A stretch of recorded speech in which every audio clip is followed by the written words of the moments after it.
میرے عزیزوں، ایک اور فتنہ جنم لیا ہے انٹرنیٹ کی سرزمین پر، گوہر شاہی فتنہ۔ گوہر شاہی، لوگ اس کو دیکھ کر کے اس کی تعلیمات سے متاثر ہو جاتے ہیں۔ تصوف کی بڑی بڑی باتیں کرتا ہے ایک شخص اور لوگوں کو گمراہ کرتا ہے، کبھی نفس کی باتیں، کبھی نماز کی باتیں، کبھی معرفت کی، کبھی طریقت کی۔ بھولے بھالے مسلمان یہ سمجھتے ہیں کہ اس سے زیادہ علم کس کے پاس ہے؟ اے میرے عزیزو، اس سے بھی زیادہ تعجب کی چیزیں تمہارے پاس آتی رہیں گی۔ حضور پاک نے بہت پہلے ہی بشارت دی ہے کہ ایسی جماعتیں آئیں گی، تمہیں پتہ نہیں ان کے چھپے ہوئے عقیدے۔ یہ گوہر شاہی فتنہ کیا ہے؟ یہ اپنے ایک پیر کو مانتے ہیں جس کو یہ کہتے ہیں کہ وہ رب الارباب ہے، معاذ اللہ، یعنی تمام خداؤں کو بھی پالنے والا ہے۔ وہ پتہ نہیں کون سے خداؤں کو پالنے والا ہے، لیکن ان کا عقیدہ یہ ہے کہ وہ رب الارباب ہے۔ یہ لفظ ہے، میں نے سنا ہے، کھلی ہوئی، یہ کھلا ہوا ارتداد ہے، ان کا اسلام سے بھی تعلق نہیں، اور لوگ اس کو تصوف کا بادشاہ سمجھے بیٹھے ہوئے ہیں، کہتے ہیں ہم کو سیدھا راستہ مل گیا۔ بلکہ میں نے ان کے فتنوں میں یہ تک سنا ہے، وہ کہتے ہیں اس زمانے میں اگر کوئی لا الہ الا اللہ کلمہ پڑھتا ہے تو وہ کھلا شرک کرتا ہے۔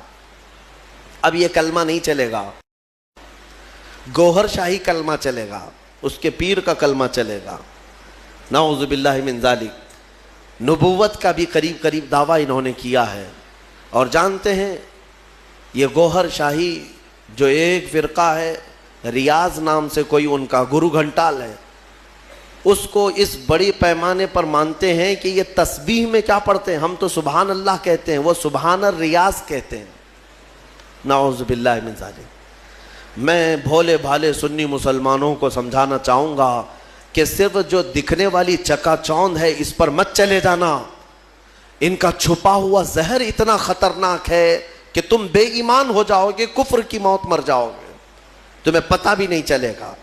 ہو سکتا ہے 90 باتیں ان کی اچھی لگتی ہوں، تصوف کی، طریقت کی، معرفت کی، لوگوں کو کا دل موہ لیتی ہیں باتیں، انسان کے اندر کی حقیقت بتا رہا ہے، انسان کے عروج و ارتقاء کی منزلیں بتا رہا ہے، انسان کے برزخی زندگی بتا رہا ہے، تو لوگوں کو نیا پن اچھا لگتا ہے، اٹریکٹ ہوتے ادھر چلے جاتے ہیں، لیکن تمہیں پتہ نہیں اس اٹریکشن میں آپ کب کے دین کھو بیٹھتے ہو، ایمان چلا جاتا ہے۔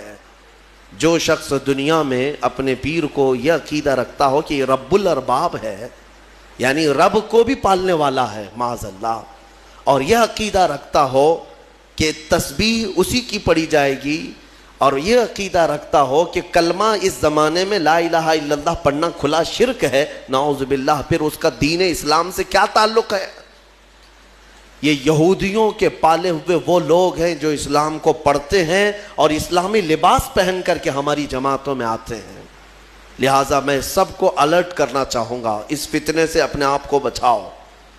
میں بہت دور دور جا کر کے دیکھا، چھوٹے چھوٹے علاقوں میں صرف انٹرنیٹ کو دیکھ کر کے لوگ اس کے مرید ہو گئے، اس کے گرویدہ ہو گئے، اس کے پیچھے ہو گئے۔ کسی وقت انشاءاللہ العزیز میں پورا آپریشن کروں گا اس کا، اس لیے کہ میں بہکتے ہوئے کئی لوگوں کو دیکھا ہے۔ بہرحال